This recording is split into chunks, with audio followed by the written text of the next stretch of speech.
no matter what I say, aren't you? Jordan, I love you! Yo, who the f is MattCMG? Hey paisanos, it's me, MattCMG, and today let's talk about more forgotten artists. Last time I discussed some acts from the early 2010s, but this time I'd like to talk about a few more since there were a bunch that I had planned for that video that just didn't make the cut. But in case you didn't see volume 1, which you can watch right here by the way, here are the rules. To be considered a forgotten artist, they need to have had at least one song that notably charted, but are no longer in the limelight. These are not necessarily one-hit wonders, though they will also be considered, but rather musicians who were inescapable at the time, but for one reason or another are not as popular or are even around anymore. You get the gist, smash the motherfucking like button or I'll kill you or whatever. Let's look at more forgotten artists from circa 2010. Let's kick this one off with a question. Would you believe your eyes if 10 million fireflies lit up the world as you fell asleep? Because if not, then you would be the subject of Fireflies by Owl City, which if you have somehow never heard it, was a #1 song in 2009. Fireflies has since gone double platinum and in 2023 was certified diamond. And listening to it today, it's pretty clear why. It's this weird electronic orchestral song about having insomnia and an active imagination, giving it a very whimsical yet also powerful vibe. Yet it simultaneously had the vibe of being a song written by just some kid in his bedroom, and that's kind of exactly how it came to be. Now, I originally used to think that Owl City was a group of some kind, but as it turns out, this is just the name of a project by one guy named Adam Young, who grew to prominence via MySpace. The guy has apparently done a ton of musical projects over the years. Just perusing his Wikipedia page, he was in a pop-punk band, he had several other electronic music projects, and was even the guy who did the ringtones for iOS. You know that thing you hate hearing when you wake up in the morning? That was him. You have him to thank for that. You know what, dude? Fuck you. Fuck you. After Fireflies blew up, so did the name Owl City, so Young just continued to release music under that name. Now, Owl City is technically the name of the project and not the guy, but considering the project is literally just one guy, I'm gonna go with he on this one for the little pronouns if you want to be gay about it. That's hot. Anyways, his biggest hit post-Fireflies was Vanilla Twilight, a song with a very similar message about nostalgia and all the feelings that come with it. The song only peaked at 72 on the Billboard charts, which isn't crazy, but it was enough to keep him culturally relevant. He apparently also did the soundtrack to The Legend of the Guardians, The Owls of Ga'Hoole, which I'm fairly certain was only done because of the owl thing. Can I mention that owls freak me out? Directed by Zack Snyder, by the way. However, the next big hit from Owl City that I remember quite fondly was Good Time featuring Carly Rae Jepsen, which peaked at number 8 in 2012. While Owl City's previous hits were a little bit more ethereal, if that's even the right word, Good Time was purely a party song, which fit right in with the pop scene of the time. But unlike many other pop songs of the time, it wasn't sleazy or glamorous or anything like that. It was actually pretty grounded and kind of wholesome. Now, I personally don't think that Young's voice really fits the song, though it does work for what it is, though it probably also helped that it also had one of the biggest names in pop music at the time associated with it. Carly Rae Jepsen was kind of the person to collab with at the time, and I do think that sonically speaking, she elevated the song to a whole other level. Like, it would honestly be pretty bland without her. But with that, Owl City had 2 big hits and had undoubtedly carved out some kind of niche, so why don't we hear from him anymore? Well, Owl City has still been releasing music pretty consistently over the years, most recently dropping an album in 2023 called Coco Moon. However, upon listening to the record's lead single, Vitamin C, I immediately understood why he fizzled out of the public eye. Why? How do you know?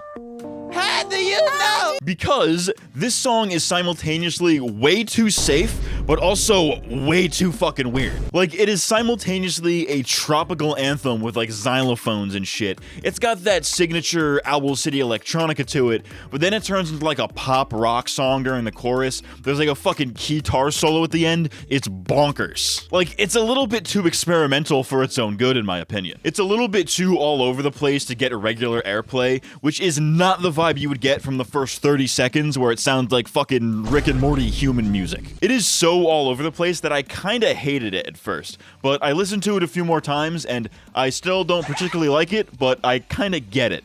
if that makes sense. Owl City's whole vibe has always been making stuff that sounds kinda dreamlike, and I think Vitamin C sounds like a fucking fever dream, and I mean that in a good way. And the music video only adds to this with the juxtaposition of a tropical vacation jam set in a forest with 3 feet of snow. Nothing about it makes sense or should even really work in theory, but he manages to make a coherent song out of it, and I think that's pretty impressive. Overall, I don't particularly like a lot of Owl City, or at the very least I need to be in a very specific mood for it, but I respect the hell out of Adam Young's willingness to experiment. He makes some weird stuff that you kinda need to develop an ear for. Like, it kinda has to grow on you a little bit. And while a lot of his newer stuff is not very radio friendly, it seems like he's having fun, and I think that's all that really matters. As Fireflies teaches us, an active imagination can go a long way, and what's more fun than taking your weird, unconventional dreams and making them a reality? Wholesome vibe, wholesome Reddit chungus.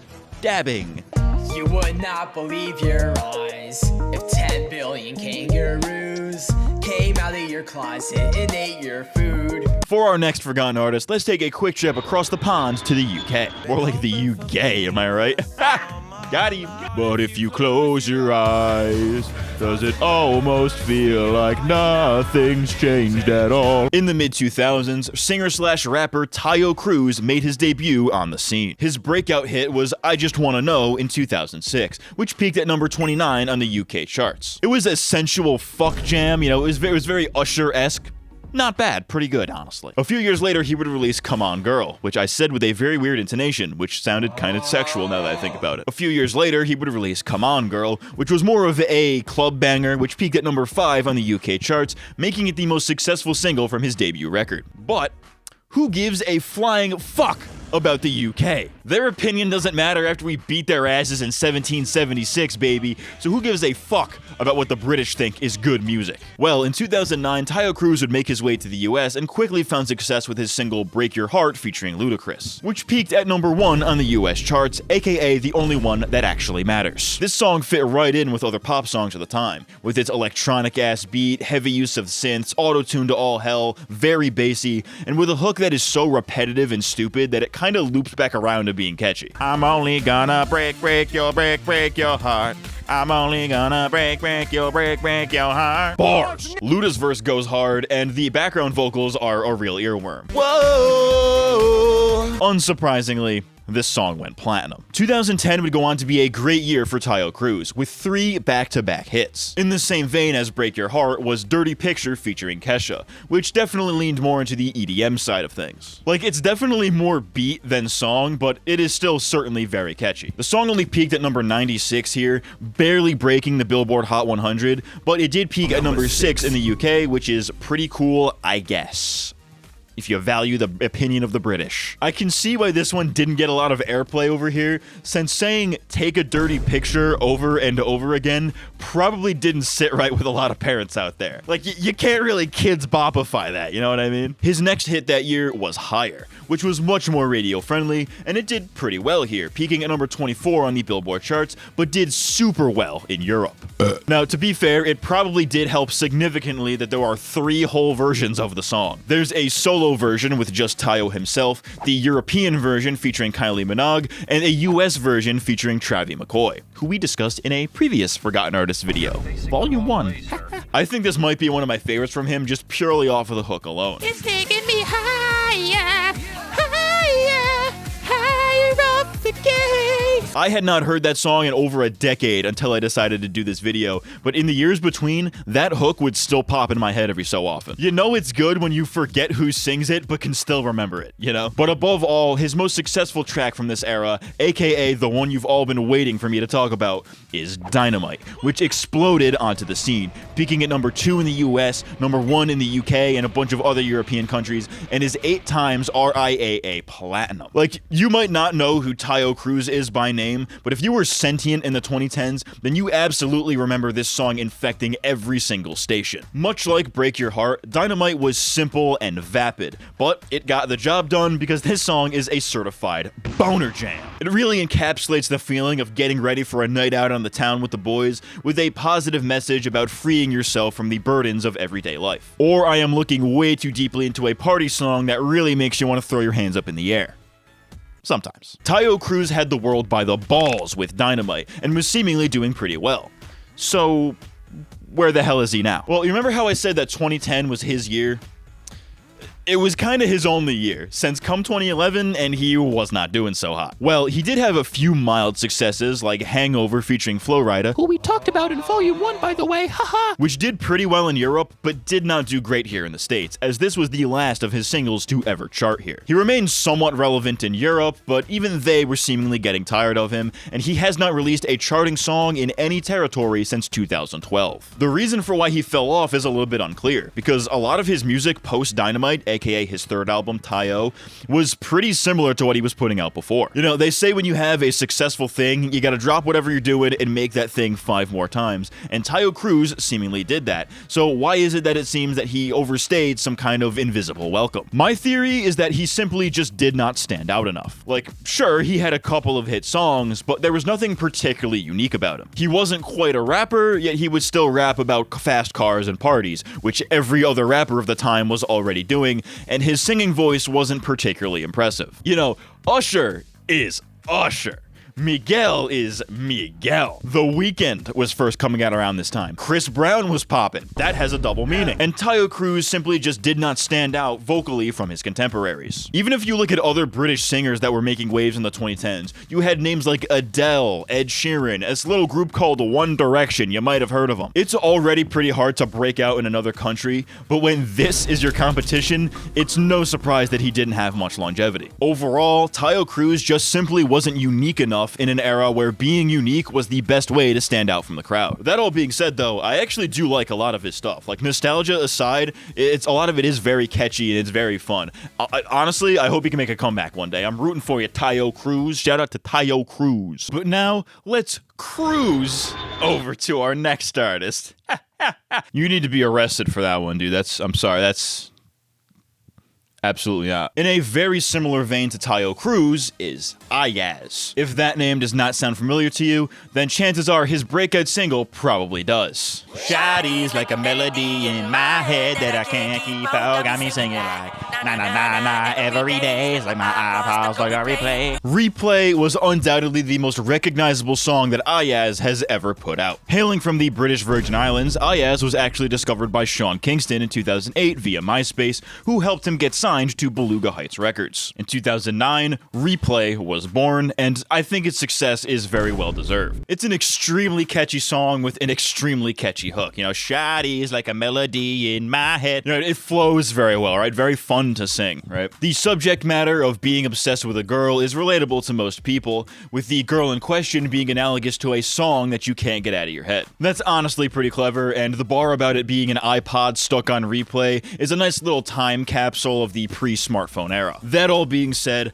Iyaz is probably the first artist in this little forgotten artist series that could be qualified as a one-hit wonder, because Replay is the only song of his that has had any level of cultural relevance. It peaked at number 2 in the US, number 1 in the UK and Australia, and is 4 times platinum. Safe to say, pretty successful. However, his follow-up single, Solo, did decently well in the UK, peaking at number 3, but did not do nearly as well anywhere else. His first album did okay overseas, but his second album in 2015 did not make any waves at all. He was on an episode of Hannah Montana and did a song with Big Time Rush, which didn't even make it into the show, mind you, but like honestly, that's about it. It seemed like Iyaz was about to be forgotten. That was until somebody decided to hit Replay. In the summer of 2020, Replay had a huge resurgence in popularity, due in large part to a meme/TikTok trend where people would essentially rickroll each other with the song. The whole point was to essentially trick people into listening to it, where there were various memes and edits out there featuring the song as the punchline. You know, it was like rickrolling, but for a whole new generation of brain rot addicted Zoomers. Well, I guess the late Zoomers. I think the earlier Zoomers probably remember rickrolling, because I remember rickrolling, but you get the idea. I like rickrolling! But you get the point. Replay saw this second wave of popularity through meme culture, much like many other songs have over the years. However, this did not do much to revive Iyaz's music career, as he is still extremely obscure, and anybody who does know his name probably only remembers him as the guy who made Replay. As is the fate of many one-hit wonders, Iyaz is remembered for only one song, but not many one-hit wonders out there can say that their song became a meme 10 years later. Shawty's like a melody in my head, sucking my fat cock cause I'm fucking gay. I like sucking gay pee-pee cause my ass is full of penis. But that's enough of black British guys. Let's head back to God's country and talk about an American singer. In fact, she is the first female artist to be featured in a Forgotten Artist video. We're equal opportunity here at the MattCMG offices. In the late 2000s, it seemed like you could not go a minute without hearing about Jordin Sparks. And with an electric name like that, how could you not? Jordin Sparks would gain fame through a little show called American Idol. You may have heard of it, where she would compete in and go on to win the 6th season in 2007. At the time, winning American Idol was basically a golden ticket into mainstream success. You know, it was that big of a show. And after winning the show, Jordin Sparks would properly begin her music career. The first 2 singles off of her self-titled debut album, Tattoo and No Air featuring Chris Brown, did very well, peaking at number 8 and 3 respectively, with a 3rd single peaking at 17. I surprisingly don't remember these from back then, which is a little bit weird since I remember a lot of weird, obscure hits from that era, but listening to it today, I can see exactly why they were hits. That whole style of R&B is pretty timeless. Like, these could have been released in the 90s just as easily as they could have been released in the 2010s, just as easily as they could have been released today. Sparks also had a fantastic voice. Like, you can see exactly why she won American Idol. She's got pipes for sure. However, if you're around my age, aka completely fucked, then chances are you remember Jordin Sparks from a show other than American Idol. In the years following her debut, Jordin Sparks would begin her acting career, and she would start by doing cameos on various kids shows from the time. The 2 most prominent being the Sweet Life on Deck on Disney Channel and Big Time Rush on Nickelodeon, the latter of which she would actually put out a song with, which, by the way, is a banger. 1, 2, 3, 4 to the 5. Baby, I'm counting on you. Bars. But it's her episode of Sweet Life that we should look to next, as that episode begins with a performance of her song, Battlefield, which would go on to be her next big hit, peaking at number 10 on the Billboard Hot 100. Mr. Moseby had hoes, dude. Shout out to Mr. Moseby. No sucking cock in my lobby! As her 3rd most popular song, I think it's my personal favorite out of her early singles. It is an emotional love ballad that builds up to these powerful, grandiose choruses. The drums almost feel like soldiers marching, which fits the war theme very well. And while the metaphor of love being a battlefield is very on the nose and has been done before, its message of protecting yourself from a Sisyphean bad relationship is very relatable to most people. Not me, because I get no pussy, but you get the idea. You know, if all is fair in love and war, then you might say that love is a battlefield. Whoa. Why does love always feel like a battlefield? A battlefield, battlefield.